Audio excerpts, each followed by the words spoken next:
Luna and Lily. Identical we were, only I was a good person, where Lily was not. But she was notorious at hiding it.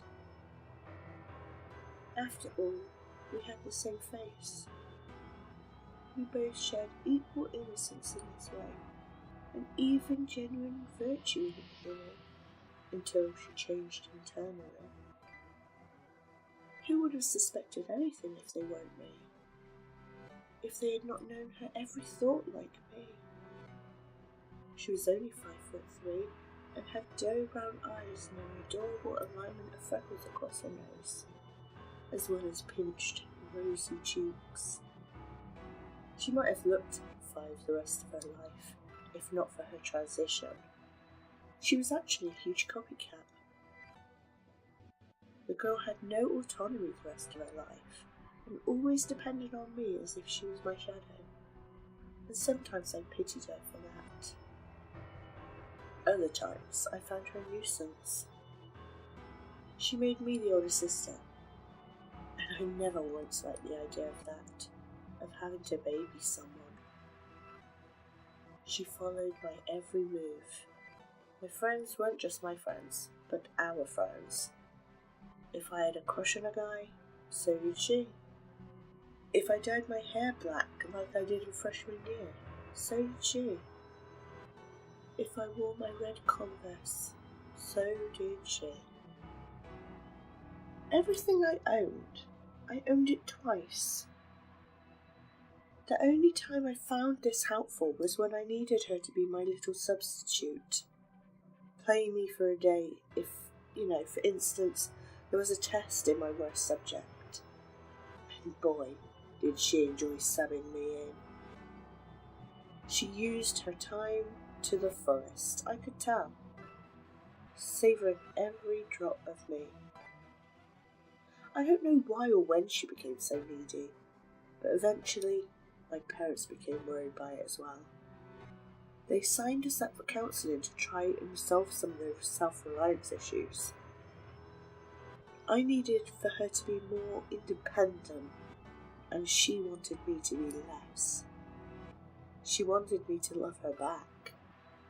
I never would, not after what she did to me. She married the love of my life. She even had his child. God, I really hated that kid. That girl could cry for hours and hours and hours non-stop. She was just as needy as her goddamn mother.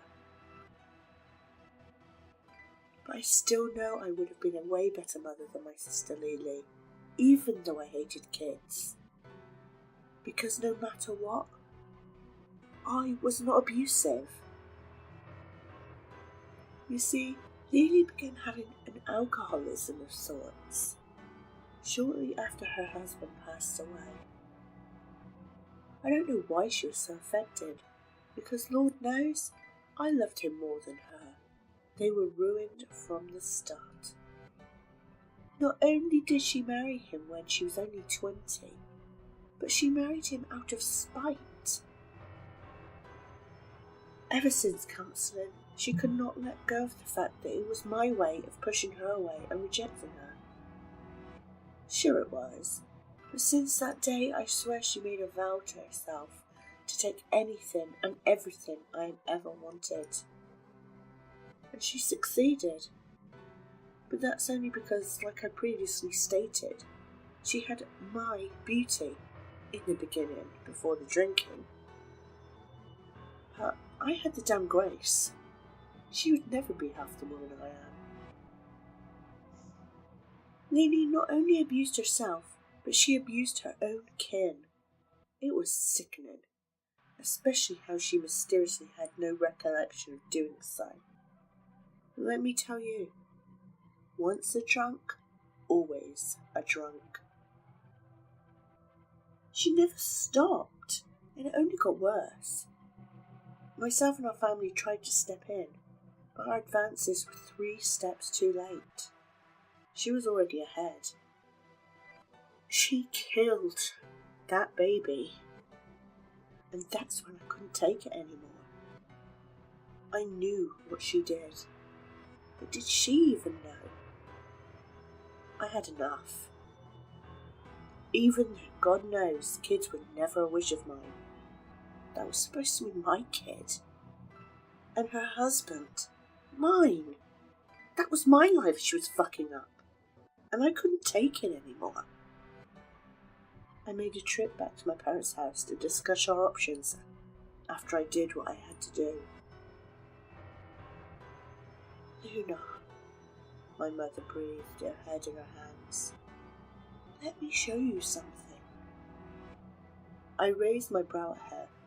She got up from the sofa and took my hand in hers, tugging me up and walking with me into the kitchen and down to the basement. She got a box named Lily in Sharpie and dusted it off before opening the tabs and rummaging through the contents inside. She pulled out a pair of peppermint pink baby shoes that were as good as new, polished down to every speck of dust.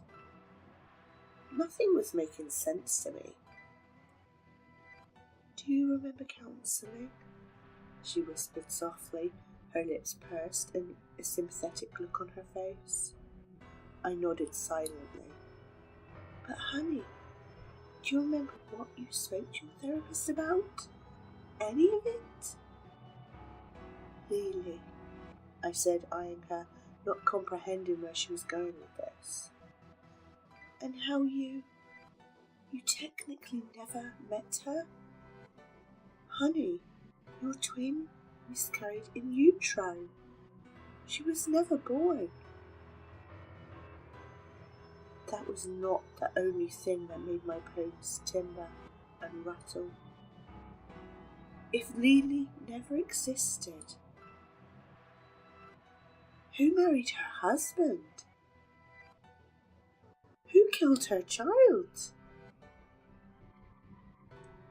And more importantly, who did I bury in my backyard?